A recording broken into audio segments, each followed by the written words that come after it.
Hello students, welcome to my YouTube channel ideal study channel. तो चलिए आज हम लोग मैथ का एक टॉपिक देखते हैं।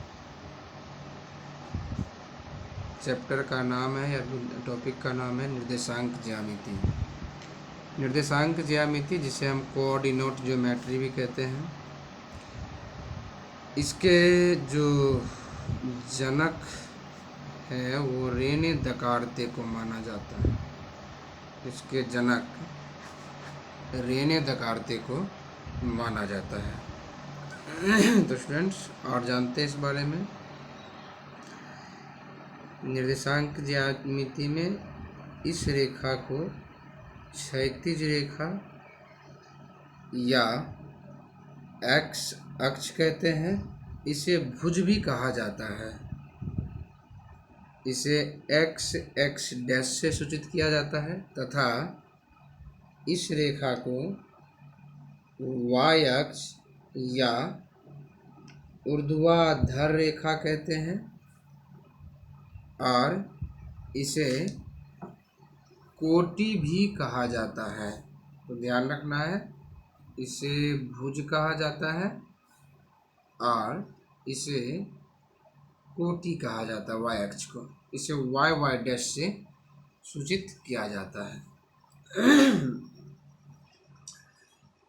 ध्यान रखना है आपको कि इस चारों क्वाड्रेंट में इसे फर्स्ट क्वाड्रेंट कहते हैं, इसे सेकंड क्वाड्रेंट कहते हैं, इसे थर्ड क्वाड्रेंट कहते हैं और इसे फोर्थ क्वाड्रेंट कहते हैं। ध्यान रखना है आपको कि ये आप इसमें बिंदुओं को निर्देशांक सबका लिखने वाले हैं, लेकिन इसे आप याद नहीं कीजिए, समझने का प्रयास करिए। देखिए ये जो खांचा बना है ना, ये इस रेखा और इस रेखा से बना हुआ है, अर्थात इसका x भी प्लस है और y भी प्लस है। इसीलिए फर्स्ट क्वाड्रेंट का जो चिन्ह होगा वह प्लस प्लस होगा। फिर अब इस खांचे को देखिए, इस रेखा से बना है और इस रेखा से बना है। तो ये रेखा डैश तरफ है और डैश तरफ होने का मतलब हुआ माइनस में, तो x माइनस में होगा और y प्लस में होगा। इस खांचे को आप देखिए, इस रेखा से और इस रेखा से बना हुआ ये खांचा, तो ये भी डैश की तरफ है, ये भी डैश की तरफ है, अर्थात x भी माइनस में होगा और y भी माइनस में होगा, थर्ड क्वाड्रेंट। और फोर्थ क्वाड्रेंट में आप गौर से देखें, x प्लस तरफ है, धनात्मक की ओर है, और y जो है वो ऋणात्मक की ओर है, अर्थात प्लस माइनस होगा। तो आप देख सकते हैं इसमें माप जो रखा गया है, मान सब वो किस प्रकार से है। फर्स्ट क्वाड्रेंट में प्लस प्लस, सेकंड में माइनस प्लस, थर्ड में माइनस माइनस और फोर्थ में प्लस माइनस। ये जहाँ पर ये बीच का मध्य जंक्शन है, इसे मूल बिंदु कहते हैं और मूल बिंदु का निर्देशांक 0,0 होता है। सब याद रखना है आपको। अब हम लोग जानते हैं कि निर्देशांक ज्यामिति में हम लोग अध्ययन किसका करते हैं। निर्देशांक ज्यामिति में हम लोग एक्स अक्ष और वाई अक्ष के बारे में अध्ययन करते हैं और इससे ही जुड़े हुए जितनी परिक्रम दूरियां या मध्य बिंदु होते हैं, इन सबों को अध्ययन किया जाता है इस पाठ के अंतर्गत। जो इसका सामान्य फॉर्मूला है वो सब तो कई तरह से है, क्लास वाइज भी बटा हुआ है, लेकिन मैं आपको कुछ ऐसे टिप्स बताता हूँ जिससे क्लास 10th के मैथ को सॉल्व करने में आपको सहूलियत होगी। और ख़ास ये वीडियोज़ भी जो है उसी क्लास को ध्यान में रखते हुए बनाया गया है। तो चलिए जानते हैं कुछ टिप्स के बारे में। कभी भी प्रश्न के अंदर ए दिया हो और बी दिया हो और इस दोनों निर्देशांक के बारे में यह कह रहा हो कि इन निर्देशांकों के बीच की दूरी निकालिए, तो आप हमेशा दूरी सूत्र का प्रयोग करें, जो कि है x2 माइनस x1 का whole square plus y2 minus y1 का होल स्क्वायर।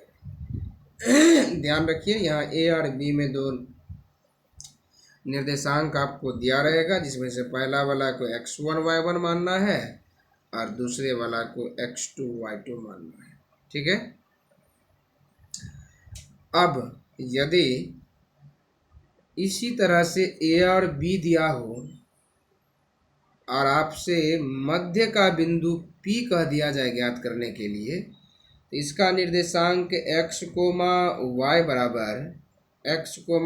बराबर x1 प्लस x2 बट्टा 2 कॉमा y1 प्लस y2 बट्टा 2 होगा। ध्यान रखना स्टूडेंट्स, आपको यदि दो बिंदुओं के मध्य बिंदु को ही ज्ञात करना हो तो x1 प्लस x2 बट्टा 2 y1 प्लस y2 बट्टा 2 इस फॉर्मूला पर ज्ञात करना है। x1 y1 आपको यहाँ से मिल जाएगा, x2 y2 यहाँ से मिल जाएगा और आप इस फॉर्मूला पर पुट करके मान ज्ञात कर सकते हैं। चलिए इसके अलावा और भी फॉर्मूला और टिप्स को जानते हैं। यदि किसी प्रश्न में बिंदु A भी दिया हो और बिंदु B दिया हो तथा इसे किसी भी अनुपात में, उसे हम m1 अनुपात m2 कह सकते हैं, विभाजित करता हो और लगे कि उस ग्राफ या चित्र के अंदर की ओर विभाजित करता है, तो आप अंतः विभाजन सूत्र का उपयोग करें, जो कि है m1 x2 plus m2 x1 बट्टा m1 plus m2 comma m1 y2 plus m2 y1 बट्टा m1 प्लस m2। वही x1 y1 और x2 y2 दिया हो, साथ में m1 m2 अनुपात भी दिया हो, और अगर फिगर्स में बाह्य विभाजन की बात कर रहा हो तो x कोमा y बराबर m1 x2 minus m2 x1 बट्टा m1 minus m2 comma m1 y2 minus m2 y1 बट्टा m1 माइनस m2 होगा।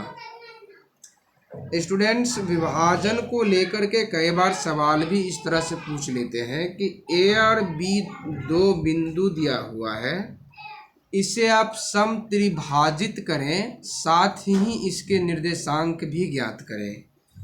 अगर इस तरह का प्रश्न आ जाए तो आपको ध्यान रखना है, समत्रिभाजित करने का मतलब हुआ 3 बराबर भागों में बांटना, और ये दोनों बिंदु दे देने से ये 3 बराबर भागों में बट जाते हैं।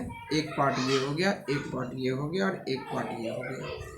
लेकिन इसके लिए हमें 2 बिंदु बीच में देना पड़ा। इन बिंदुओं का नाम मान लेते हैं कि P और Q है, तो इसका निर्देशांक भी हमें ज्ञात करना होगा। तो आप क्या देख रहे हैं कि जिस समय पहला बिंदु दिया गया था तो 2 हिस्सा उधर था और 1 हिस्सा इधर हुआ, यहाँ होगा 1 अनुपात 2। लेकिन जैसे ही हम दूसरा बिंदु देने गए तो 2 हिस्सा इधर चला आया और 1 हिस्सा उधर रह गया, तो यहाँ का अनुपात होगा 2 अनुपात 1। अब इस अनुपात का आप उपयोग कर लीजिए, इसे m1 m2 मान लीजिए। यहाँ तो दिया ही होगा x1 y1 और यहाँ रहेगा x2 y2, x1 y1 x2 y2 और ये मिल गया आपको m1 m2।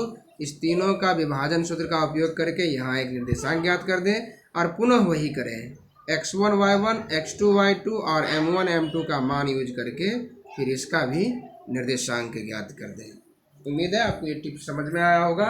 इसके अलावा कुछ और टिप्स के बारे में जानिए। त्रिभुज को लेकर के विद्यार्थी इस प्रश्न में या इस चैप्टर के प्रश्न में बहुत सारी गड़बड़ियाँ करते हैं। उसे ये जल्दी पता नहीं लगा पाता है कि ये जो त्रिभुज की 3 बिंदु दिया हुआ है इसको लेकर के कब कौन सा फॉर्मूला लागू करें।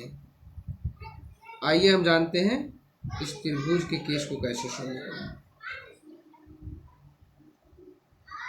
अगर इस तरह से 3 बिंदु दिया हो x1 y1 x2 y2 और x3 y3 और त्रिभुज का क्षेत्रफल कह रहे हो ज्ञात करने के लिए साधारणतः, तो आप जानते हैं 1/2 into x1 y2 minus y3 plus x2 y3 minus y1 plus x3 y1 minus y2, ये उसका फॉर्मूला होता है।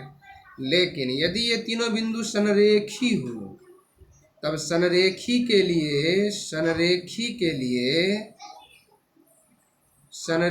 के लिए होता है त्रिभुज का क्षेत्रफल बराबर 0, अर्थात इस फॉर्मूला को लिख करके आप बराबर में 0 दे दीजिए। इस तरफ जो मान कोई इमेजिनरी होगा तो उसका आंसर आ जाएगा। ठीक, अब हम लोग जानते हैं कुछ और टिप्स के बारे में। यदि त्रिभुज में तीनों बिंदु दिया हुआ हो x1 y1 x2 y2 और x3 y3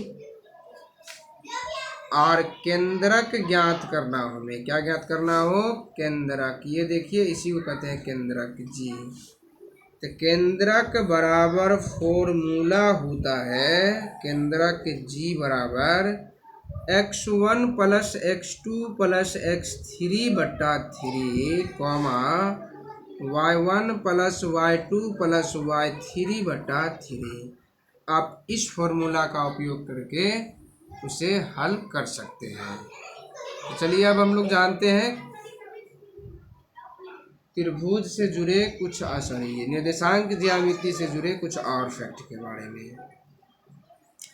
कभी भी आपको मूल बिंदु से किसी बिंदु के बीच का दूरी ज्ञात करना हो, मूल बिंदु से दूरी, तो याद रखिए उसका डायरेक्ट फॉर्मूला आता है x square plus Y square, क्योंकि इसका एक पार्ट 0 0 होता है इसीलिए। अब उसी में आप जानते हैं कि सिलेबस का चैप्टर बढ़ाते समय या बीटीसी का 7.1 का 6-7 के बाद जब क्वेश्चन नंबर शुरू होता है तो विद्यार्थी को दिक्कत आना शुरू हो जाता है। किस बात को लेकर के, तो कहीं संरेखी को लेके, कहीं समदूरस्थ को लेकर के। आइए जानते हैं संरेखी क्या है, समदूरस्थ क्या है। ये एक लाइन हुआ, अगर ये एक लाइन हुआ तो ये हुआ ए, ये हुआ बी और ये हो गया सी। यदि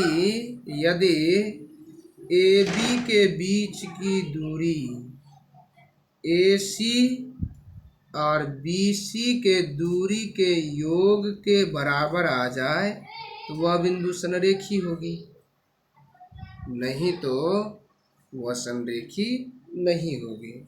मतलब इतना दूरी प्लस इतना दूरी बराबर पूरा दूरी होना चाहिए, तो ये संरेखी केस को दर्शाता है। साथ ही जानते हैं समदूरस्थ के बारे में। क्या होता है ये समदूरस्थ? समदूरस्थ मान लीजिए कि ये एक लाइन है और यहाँ एक निर्देशांक ए है और ये निर्देशांक बी है, मध्य का निर्देशांक पी दिया हुआ है। तब यदि जो समदूरस्थ पर आपको बैठाना हो तो स्टूडेंट्स ध्यान देंगे कि P से A तक की दूरी जो है वो बराबर होना चाहिए P से B तक के दूरी के, अर्थात दूरी PA बराबर PB। अभी दोनों को दूरी सूत्र पर बैठा दीजिए, जो मान इमेजिनरी होगा उसका आंसर आसानी से निकल जाएगा। नहीं केवल समदूरस्थ की जांच करने को कह रहा होगा तो PA की जो बीच की दूरी का फार्मूला होगा या मान आएगा फार्मूला पर बैठाने पर, वह PB के मान के बराबर होगा और यह बिंदु समदूरस्थ होगा। अगर ऐसा नहीं हुआ तो ये समदूरस्थ नहीं है। आई होप ये वीडियो आपको खूब अच्छा लगा होगा, कई तरह के ट्रिक समझ में आए होंगे और किताब से प्रश्न ले करके हल कीजिए और इस टिप्स का आप उपयोग कीजिए। उम्मीद है बहुत सारी समस्याओं से आप निपट पाएंगे। अगर इसके अलावे कुछ और भी जानना बूझना समझना है तो आप कमेंट कर सकते हैं। इसी तरह की प्रॉब्लम्स को जानने के लिए, हल करने के लिए आप ICS चैनल को लॉगिन करें, सब्सक्राइब करें और अपने तरह के ज़रूरतमंद बच्चों में शेयर भी करें। तब तक के लिए टेक केयर, धन्यवाद।